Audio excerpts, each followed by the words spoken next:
I want to discuss the Packers rushing attack. And the question is, will the Packers rushing attack be better in 2025?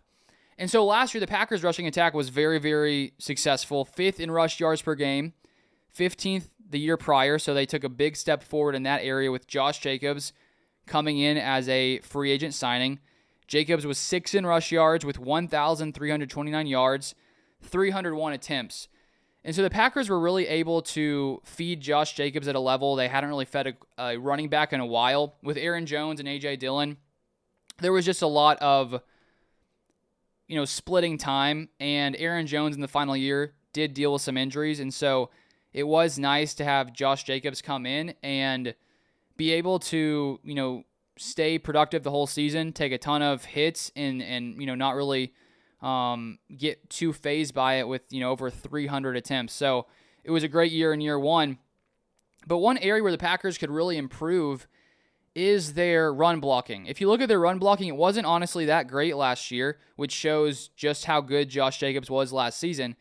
But the Packers run blocking, they were 16th in rush yards before contact per attempt, and they were 23rd in run block win rate. They were 7th in pass block win rate, so a much better pass blocking line than run blocking line. And if we look at Josh Jacobs, he was 9th in rush yards after contact per attempt. And so there's a lot of room for improvement in that area, and I really do wonder if the run blocking could get to another level, like top 10 in rush yards before contact, top 10 in run block win rate. Imagine what Josh Jacobs would do, because the Packers already had a top 5 rushing unit with a average run blocking unit. So there's a lot of potential there for things to improve. And if we look at some of the changes that have been made that could lead to this Packers rushing attack, taking a step forward, the biggest one being Aaron Banks being signed, 6'5", 325. Josh Myers, of course, leaves in free agency. Elgton Jenkins will be moving over to center. And I definitely think that, Jenkins and Aaron Banks is better than Jenkins and Josh Myers. We do have to wonder still right now, are the Packers and Elgton Jenkins going to figure out his contract problem? Because he seemed to be fine to, move to center. The problem for him seemed to be, how it could impact him financially in the future, because he is getting a little bit older, and, we don't know how much longer he's going to stay in Green Bay. Maybe it's a few more years. I just don't think the Packers will give him another contract in the future. And so if you're Elgton Jenkins and you recognize that you're moving to center, if he were to eventually hit free agency, other teams could see him as a center instead of a guard, and because centers make less money than guards, he could end up making less money. So maybe he wants some more guaranteed money. I assume things will get ironed out just because he's a very important piece of this Packers offense, and so I do think he has a little bit of leverage.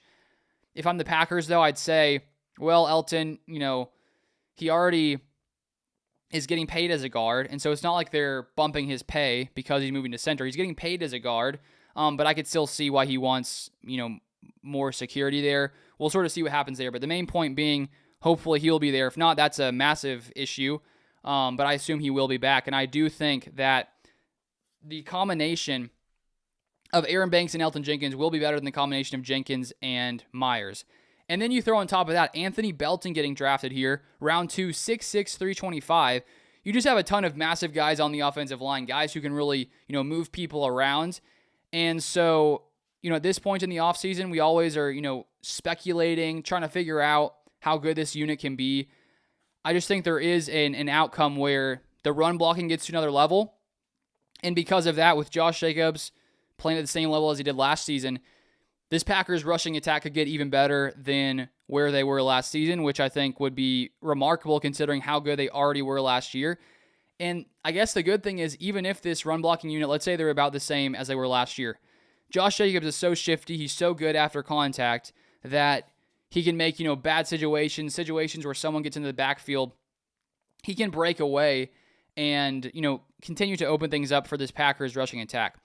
And then one other major factor is the passing game, because of course, when you're passing effectively, defenses have to, be honest and, try to really, when you have someone like Jordan Love, the defense can't just sit back and load the box up every play because Love can pick them apart. And you throw in Matthew Golden in there, who can stretch defenses deep. You just have this formula where the Packers could be more explosive, which in turn could lead to, defenses having to play a little bit lighter boxes, which could open things up even more for Josh Jacobs. So that's another aspect of this Packers offense that could really open things up for the running game. And so I think for this offense, they have a lot going for them, bolstering the offensive line, adding Matthew Golden, with Jordan Love hopefully, staying healthy. There's just a lot of, potential here for even more room for improvement from 2024.